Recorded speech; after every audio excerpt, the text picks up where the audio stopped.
১৯৯৬ সালের ৬ সেপ্টেম্বর নিজের ঘর থেকে ঝুলন্ত অবস্থায় উদ্ধার করা হলো ঢাকাই সিনেমার অন্যতম জনপ্রিয় নায়ক সালমান শাহর প্রাণহীন দেহ। পুলিশ প্রথমে বলল এটি আত্মহত্যা, কিন্তু পরিবার বলল তারা বিশ্বাস করে না। পরিবার মনে করে এটি পরিকল্পিত হত্যাকাণ্ড। তারপর কেটে গেছে বহুদিন, ঘটে গেছে বহু ঘটনা। রহস্যজনক এই মৃত্যুর প্রায় ৩ দশক পর নিয়েছে নতুন মোড়। আদালতের নির্দেশে অপমৃত্যু মামলাটি এবার হত্যা মামলা হিসেবে গ্রহণ করা হয়েছে। এই তদন্তের কেন্দ্রবিন্দুতে প্রধান আসামির তালিকায় আবারও উঠে এসেছে চলচ্চিত্র অঙ্গনের প্রভাবশালী নাম আজিজ মোহাম্মদ ভাই। কিন্তু কেন? তার পরিচয়ই বা কী?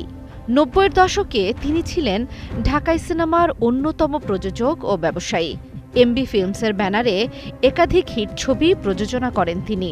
সালমান শাহের সঙ্গেও ছিল কাজের সম্পর্ক। তবে সময়ের সঙ্গে সেই সম্পর্কে ধরেছিল ফাটল, সে গুঞ্জনও আছে ইন্ডাস্ট্রিতে।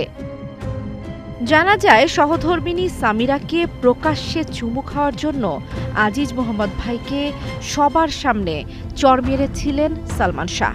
বিষয়টি সে সময় মিডিয়া পাড়ায় বেশ চর্চিত ছিল। শুধু তাই নয়, সেদিন টাকাসহ সামিরাকে হাতে নাতে ধরেছিলেন সালমানের ভাই এক সাক্ষাৎকারে বলেছিলেন, সম্ভবত আজিজের কাছ থেকে এই টাকা সামিরা নিয়েছিল কোনো ষড়যন্ত্রের উদ্দেশ্যে। নতুন তদন্তে তাই তো আবার উঠে এসেছে সেই সম্পর্কের ছায়া, আর তাতেই পুরনো সন্দেহ হয়েছে ঘনীভূত। মামলার অভিযোগে বলা হয়েছে সালমান শাহের গলায় দড়ির দাগ, মুখের নিচে আঘাতের চিহ্ন এবং ঘটনার সময় বাড়িতে উপস্থিত কয়েকজনের ভূমিকা সন্দেহজনক। আদালতের মন্তব্য, প্রভাবশালী কেউ জড়িত থাকলে তাকে আইনের আওতায় আনতে হবে। এই মন্তব্যেই নতুন করে আলোচনার কেন্দ্রবিন্দুতে আসেন আজিজ মোহাম্মদ ভাই।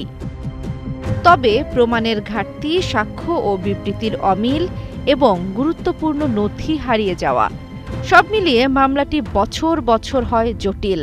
তদন্ত সংস্থাও একাধিকবার হয়েছে পরিবর্তন, তবুও পর্দা ওঠেনি রহস্যের। সম্প্রতি আদালত নতুন তদন্ত রিপোর্ট তলব করায় নায়কের মৃত্যুর পেছনে প্রভাবশালী যোগসূত্রগুলো ফের যাচাই করা হচ্ছে। মেলানো হচ্ছে পুরনো সমীকরণ। আবার জেগেছে ভক্তদের মনে আশা, এবার হয়তো ভাঙবে নীরবতার দেয়াল, মিলবে সেই উত্তর। জান্নাতুল দোলনা, ৭১।